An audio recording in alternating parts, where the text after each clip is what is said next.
Hey guys, welcome back to the Glory Living channel. My name is Hannah and today we are going to be talking fruit trees, fruit plants, and how you can be protecting them from pests around you. Alright guys, let's go check it out.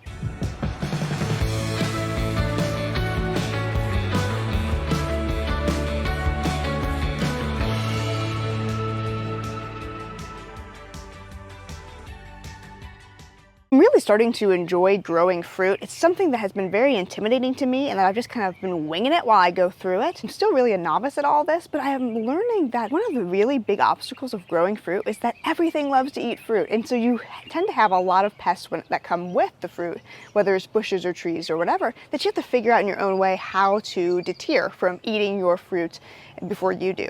So today I want to talk about that a little bit because I've had a few different pests kind of attacking my fruit. It's not a big deal and it hasn't been destructive by any means, but it's something I want to kind of get ahead of. That way our family can be the one who enjoys it and not any of the animals around us. There have been a few different attacks from different pests this year so far on our different fruit trees and bushes. And one of the first ones was aphids on my apples. But honestly, ladybugs have been a friend to me and they eat all the aphids and they take care of the problem for me. So that hasn't been too much of an issue. But one issue that I have had to deal with after moving our trees to our rental house instead of at our larger garden at our family's house was that I was dealing with different critters, not just bugs, but actual little animals that wanted to eat the fruit off the trees. We have squirrels that were eating the peaches off of the tree. We have tons of squirrels in the yard, and I will not lie to you, I've had to chase a few squirrels and birds away from some of the trees just so they're not eating our food. So I want to share with you today an easy way of keeping bugs, birds, squirrels, and things like that off of your fruit trees, off of your fruit plants. We're also going to try and protect some of our strawberries in the back from some of these pests because everything wants to eat that delicious fruit. By the way, one thing that I have learned, if you're having the same issues I am, if your fruit is disappearing during the night, then you have a more likelihood that it is raccoons that are getting your fruit, and mine was disappearing during the day, it seemed, so I think the squirrels are really the problem. Anywho, we're going to get into it. It's very simple and it's organic. Okay, so what we will be using to protect our trees is actually a fabric called tulle. Now, it is folded right now, so it seems thick like you can't see through it, but actually it's quite thin and it's very breathable. It's what you would use if you were going to like sew or make a tutu. I know not everybody's doing that, but that's the material that it is. Or like some type of like froofy dress or whatever. For a little girl or anything like that. And so you can see through it. It'll let the light through, it'll let the water through, but it'll keep bugs off of it and deter some of the animals from getting into it. I'm going to throw some of this over. This is very easy to find at a local store, whether it's, a Walmart, Joann's, Hobby Lobby, whatever. They're gonna have any store that has any type of fabric. Look for this and it's gonna be very affordable and very easy to put over our plants and keep them protected. Okay, so oddly enough, every once in a while this happens that I shoot a video and part of my video gets corrupted. And that's what happened yesterday or a couple days ago when I was shooting this and showing you how the most important part, it's not complex, but I want to do it again. So we're here a couple days later, we'll go back to the rest of the video in a second.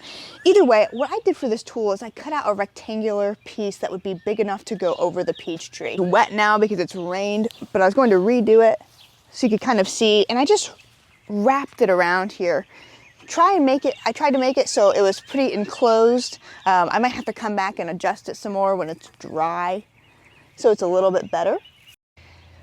You're gonna wanna cut out a piece that's large enough. It's gonna be larger than you think that you're gonna need. The first piece I cut out was small enough, and now I'm just gonna take some extra string that I had and I'm gonna tie it around here at the bottom. That way it'll be nice and tight and nothing can just crawl up on the inside of it and get up to the top of the tree. Okay, so I've been able to get the tool around the peach tree, and I'm just gonna make sure that it's nice and tight down at the bottom here. Not too tight on the trunk so it's squishing the trunk too hard. I don't wanna hurt the peach tree itself, but tight as far as the tool goes. I just tied a little granny knot. My husband would be totally ashamed, but the point is it keeps it on there, and I don't think a squirrel knows how to untie a bow tie. So this is now protected. It's still getting light. It's still gonna get watered on, although it's not gonna affect that. The water's down here where it needs to be watered. But nonetheless, it's not like getting totally in the way. It keeps it airing out and it will keep it protected somewhat even from bugs too if they can not find their way through there. Anyways, this is a great way. We're gonna move back and also do some of our strawberries. Okay, so my strawberries here are a little bit of a different beast. They're not as easy to wrap around with the tool. I have built these buckets here that are doing absolutely phenomenal. They're producing strawberries, even they were producing them first before our other buckets were. They are doing so good, but they're closer to the ground. I have not seen as many issues with the buckets that are elevated. As far as slugs and snails, I don't think it'll be as much of a problem, but there were birds that are now starting to perch on top of here and take a good look at the berries. So I want to fight off the birds in some way. I don't want to have a big pain situation where I just have a huge thing of tulle necessarily over top of everything.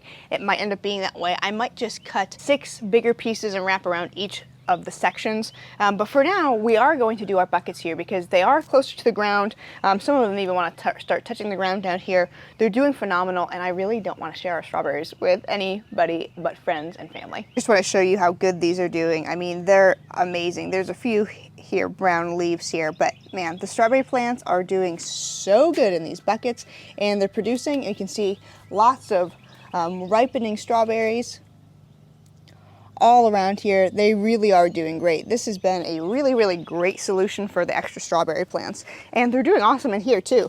I just was so shocked at the bigger buckets doing so well. So I'm just going to throw this tool over top, and that should keep them safe.